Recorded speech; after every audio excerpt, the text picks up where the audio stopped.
Tuesday, where we talk about fitness, good food, and everything in between. Our goal with these talks is to give you some really, really good information and hopefully send you home with some action items to help put these things in place. So stick around to the end so you can get all that good info. That is right. If you're with us live on Facebook, either in our Just for Fun group, Drop the Fat, Not the Tacos, or in our Clean Club coaching group, give us a thumbs up.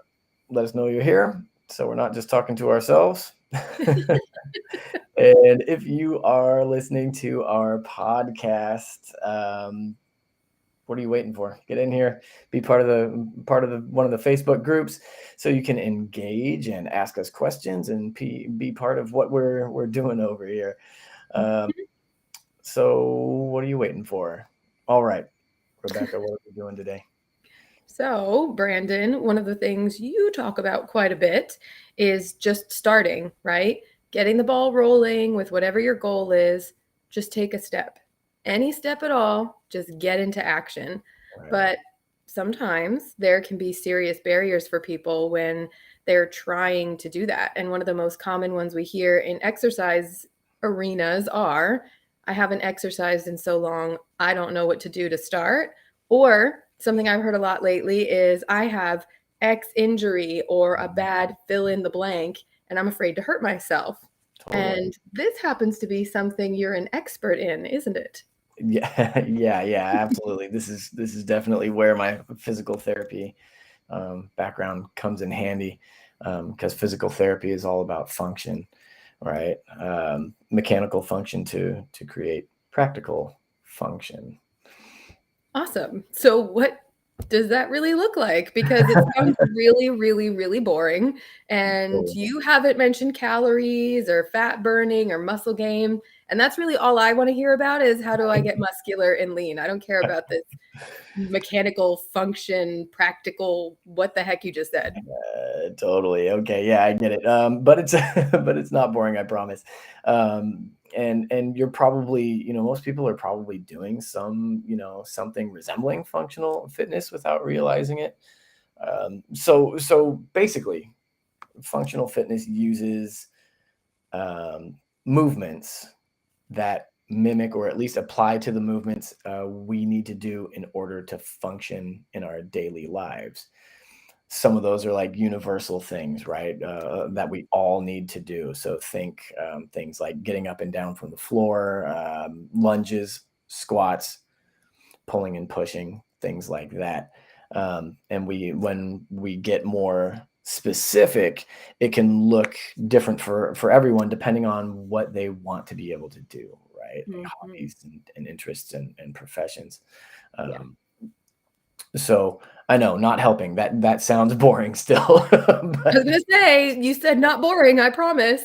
But when we speed those functional movements up, or we start combining them, right? And then we're talking about things like jumping and throwing and climbing and crawling, right? Fun stuff that makes us stronger and more coordinated, and also burns a ton of calories as well. And so the lines can get blurry. Like, generally speaking, functional fitness, functional movements are big compound or combined movements, but sometimes we've got to break those down.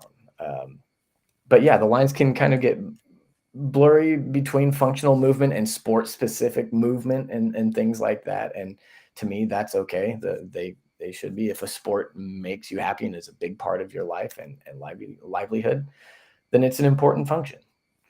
Or the movements within that are important functions, that are worth prioritizing. But we prioritize the big foundational movements, that are associated, especially with daily living, first, and then those more specific movements or those bigger combined movements come at kind of a higher level. You lost me a little bit when you said fun stuff and then said jumping, crawling. You kind of lost me a little bit, but I got you. I'm coming back. So, okay. Foundational movements. Are those now the foundational movements, are those the same thing as functional movements? Okay, so the foundational movements are really the sort of the base of the movement pyramid or the Okay. functional movement pyramid.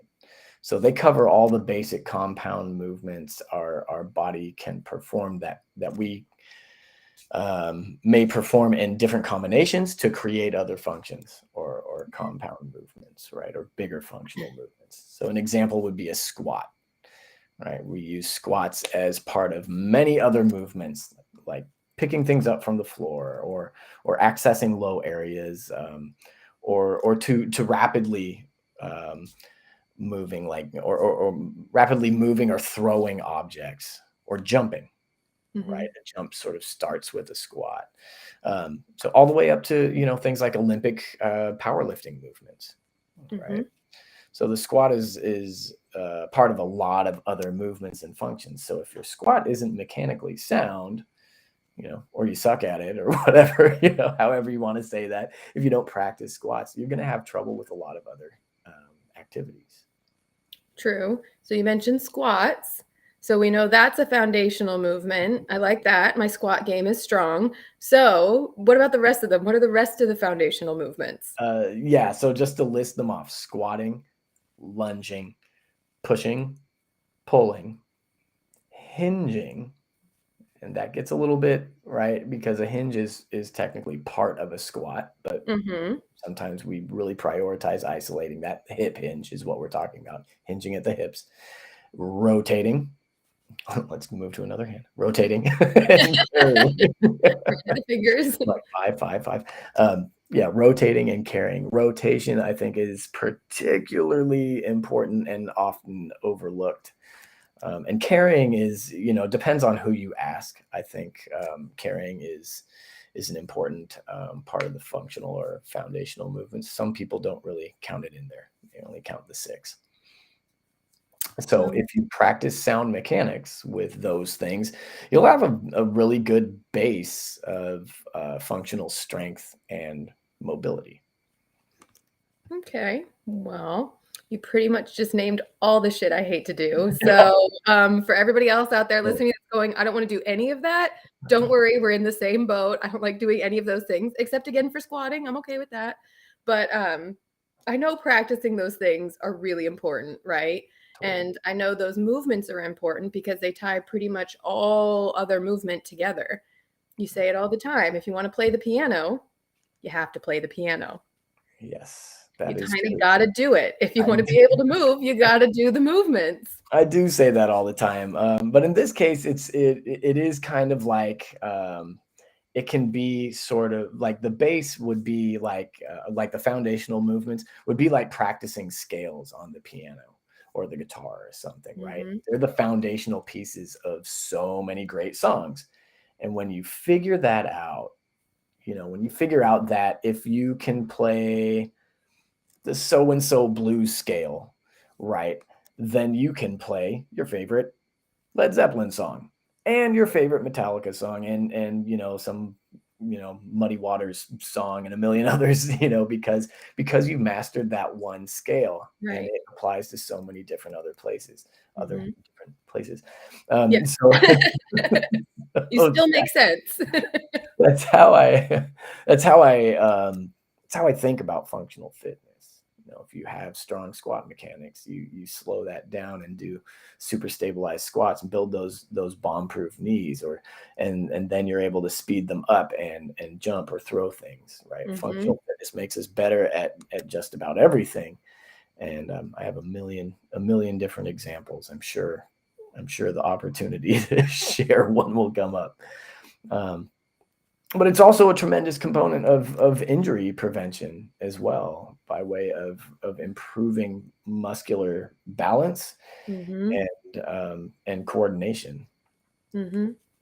Um, One of the things that I found out quickly was that functional movements usually use major muscle groups, right? So earlier I complained about, I haven't you say anything about burning fat or calories, but major muscle groups, they do burn a whole lot of calories. And when those muscles are more active, that helps our metabolism. So it kind Right. of all connects together where, yes, doing the foundational movements, you may not be actively burning 2,000 calories every time you do them, but it is setting up a really good foundation for you to be able to do those things and have a stronger metabolism.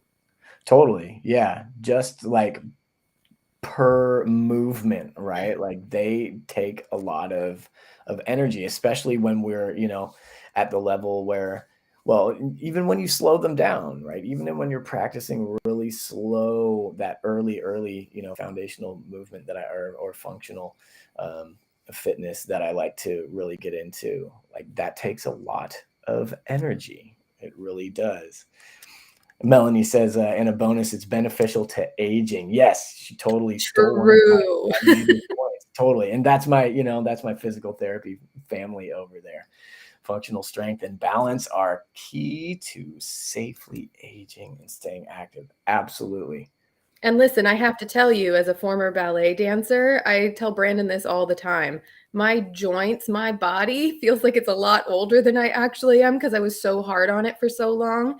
But it's been really helpful for me to have stronger foundational movements because those areas of my body are not as achy as they were even just a couple of years ago. Totally. Yeah. Yeah. Mhm. And some of the other things and kind of related to what Melanie just brought up, like, um, one of the big things that I love about functional fitness and movement is that it can be applied to really practical and meaningful things for us. When we start to think of it in terms of where, what other areas of our lives Mhm. might be improved or affected by doing these things, then it becomes really motivating, right? Having that purpose um, is really motivating and inspiring. Like I use those movements to keep myself in shape for hiking and backpacking. Those are important things for me, or for things like kayaking. So yeah, and, Mm. and and then like when you think about it in terms of what Melanie said, right? And perhaps it's not as exciting, right? Again, I have a tendency to really focus on function. Um, but yeah, that all of us want to be able to live in our homes as long as Mhm. possible. And one of the leading reasons people need to be placed in assisted living is due to functional mobility and strength deficits or Yeah. fall risk, right? Yeah, absolutely. And so, one of the things that you had me do when we started doing personal training together was you had me slow down my movements, even if I was like, "Pff, I can do those, whatever." And you really helped me build up some stabilization before I jumped into boot camp because it was Yes. very eye opening how much work I needed on my foundational movements. But super important that when I did jump into the fast pace of boot camp, I thought since I could do those movements quickly, I thought it meant I had them down and just need to build muscle and strength. But Yeah. you don't mess around when you say slow down those movements. And you still do it to me sometimes today. And you're like, oh no, even slower. And I'm like, oh crap, I'm not as good at that as I thought. This is hard. Why is this so hard? This is hard. Yeah, stabilization is hard. Slow is hard. Balance Mhm. is hard. I mean, my living used to be rehabilitating um, veterans, right? And so yeah, my job was to challenge, like, I'd get those Marines that were like, yeah, I was just in a desert for 2 years flipping tires over and pulling trucks and doing really pretty intense stuff, right? And I'd slow those guys down, and they Surprise. would just be big teddy bears. I'm like, this is so hard. And yeah, so that is one of the things that I think is really important, to start with and to return to frequently, um, is taking a good sort of um, uh, rule of thumb or a good, really simple way to do this is take those foundational movements, right? The squat, the lunge, the push, the pull, the hinge, the balance, or the rotate and carry. Man, I get all of them. Start with So, those things and really slow them down. And I do mean slow, slow, because that's where we find our deficits, right? And mhm, again, you're going to burn plenty of calories. You can burn a lot of calories going slow, I promise. But when we slow down, we don't have momentum to bring us through the movement, right? mhm, Momentum actually keeps us from expending energy, hmm, right? So if I'm going to keep like coming back to that calorie burning and energy expenditure that we're trying to get. Um, but yeah, that momentum also, kind of allows us to cheat in a lot of ways, it right? does. Mhm. It brings us through the hard parts of the movement. A lot of the time when we're using momentum, we're skipping a part of the movement or making a part of the movement easier. Um, People don't so do that, Brandon. What are you talking oh, we about? all do it. I do it. I catch myself doing it all the time. I call myself out in class all the time. You'll hear me. You do, actually. It's quite Yeah, fascinating. totally. Yeah, and yeah, but slowing things down really keeps us honest and develops the neuromuscular, that stabilization ability needed to keep our joints mechanically sound. And that helps us prevent injury, which allows you to keep working out. Because let me tell you, nothing will slow your progress like an injury, right? It's really, Yep. really tough. So, um, yeah, and then you can speed them up. You can make those things fast. You can take those, right? You've seen it like our switch lunges, things like that. Mhm. Is anything like harder than that? That's yeah, it's the worst ever. That's straight out of the devil's workshop. That particular movement. I Um, know. yeah, yeah. And so then you speed them up, you combine them, you apply them to workouts or sport or practical life. But yeah, starting with those foundational movements, it's a really good way to lay that foundation. But another thing you can do or get help doing, because this is what I did a lot of in the physical therapy world, is take some activity that you love, or maybe an activity that you're having trouble with, Mm, that you're concerned about or whatever, and break the movements down into pieces and practice them in different ways. Like I said, I think it's important to start out slow and build up that speed as you go, as you get more stable. For example, I rehabbed a skier a while back, and we progressed him from like single leg balance and dynamic balance, and some of those basic movements, having a super sound squat. Oh my God, this guy was just sweating. It was so hard.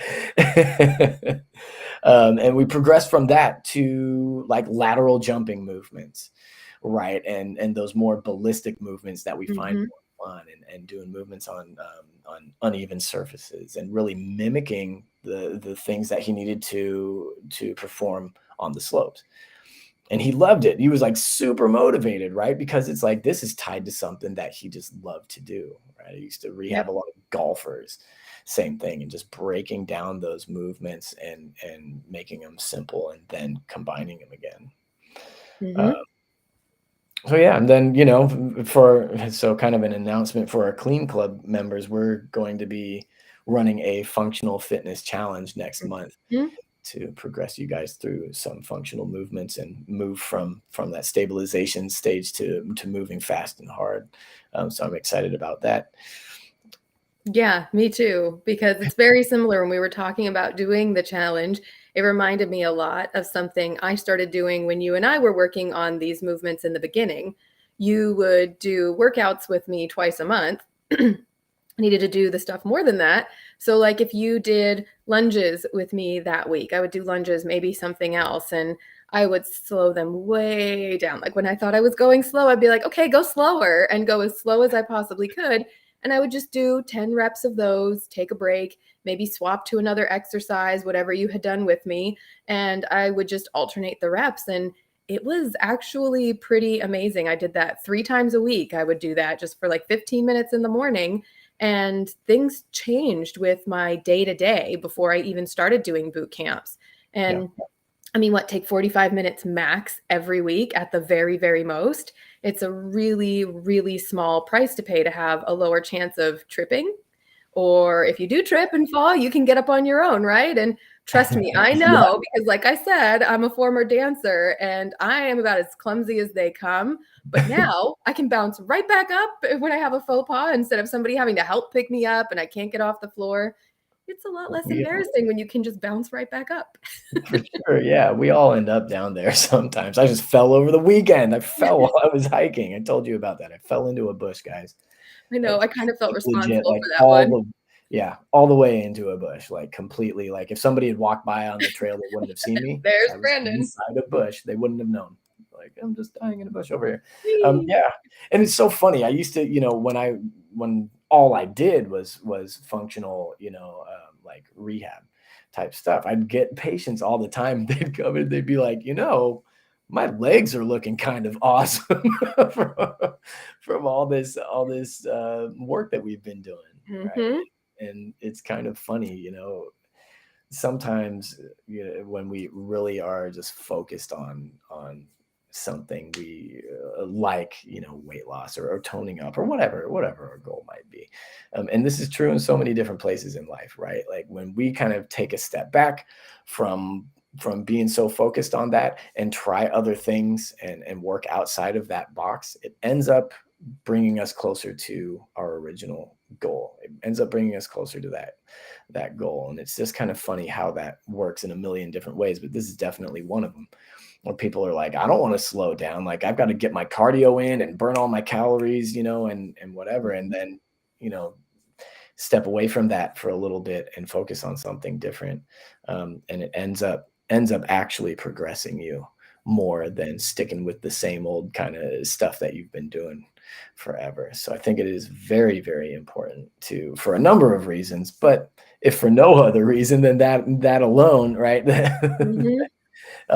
It's so important to come back, return to those foundational movements, or focus on functional fitness, get back into that balance, that stabilization, slowing things down, and kind of bomb proofing your body. As I That's kind of how I like to look at it. I was Is gonna say I like that, bomb-proofing your body. Need to Yeah, do that.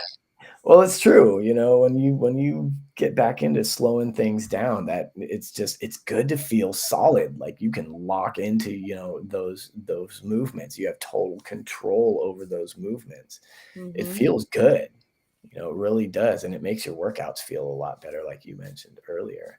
Yeah. Um, And if you have no idea what foundational movements to do or where to get started with any of this stuff, then you have a really great opportunity where I'll actually put a link in the comments down here, but we have an open house for our clean club. And Brandon always forgets to tell people how to sign up. That's how little sales there actually are during those phone calls. So come check it out and see if the resources we have will work for you. And bonus, in the month of June, you get this foundational challenge where we'll have things for you to do every single week to guide you through what Brandon just very overwhelmingly for a lot of you probably talked about. It's a lot to take in and it's a lot. So let us help you get started. That's exactly what we're here for. And come join us on Thursday and see what this clean club is all about and leave the moment you want to. And no worries. Totally. Yeah. Yeah. I'm really looking forward to that. The open houses are super fun too. They are kind of fun. Yeah, yeah, they are. Well, we get to show people what we're doing, and it's a blast. And people get a chance to ask questions and Hmm. get involved, and we get to meet new people. Good stuff. Yes. Um, so yeah, I guess that I think That's I've all, folks. loaded you guys loaded you guys up with enough of my clinical information. I hope it wasn't too clinical, and You didn't get too nerdy. You did pretty good. it's good. It's good. I'm trying. All right. Well, you guys keep coming back. Okay. We love our community. We love what we do here, and we enjoy reaching out to people. So if you do have those questions, a bunch of you did reach out and ask me questions after our talk last week, and that's Yeah. awesome. I love that. I'm definitely here for all of that. That's what we're all about. And So please don't hesitate to do that. And in our communities, please, please, please keep doing what you guys do in there. Lift each other up. Bring your, bring your successes there. Bring your troubles there. If you're struggling with something, share it so we can all kind of hold that with you. That's how Yep. I look at it. And that's our job. So keep coming in, keep lifting each other up. And we will be back next week. Rebecca, what's our topic next week? Well, next week we're going to be talking about how you don't have to sweat the small stuff. And Oh, I don't know about all of you, but I certainly need to hear about that. So I'm looking forward to us talking about that for the next week. totally. Yeah. That's a good one. It's so funny, right? Because we all hear it and like I instantly have that knee-jerk Ugh. reaction. We talked about this the other day. I have Yeah. that knee-jerk reaction. I'm like, gross, don't sweat the small stuff. And then I'm But I like, oh yeah, promise we'll talk about some valuable stuff next week. So come back and see how we let go of the small stuff. definitely. I'm looking Definitely. forward to All that right. one. All right. Thanks, guys. We love you. We'll see you soon. Cheers. Bye.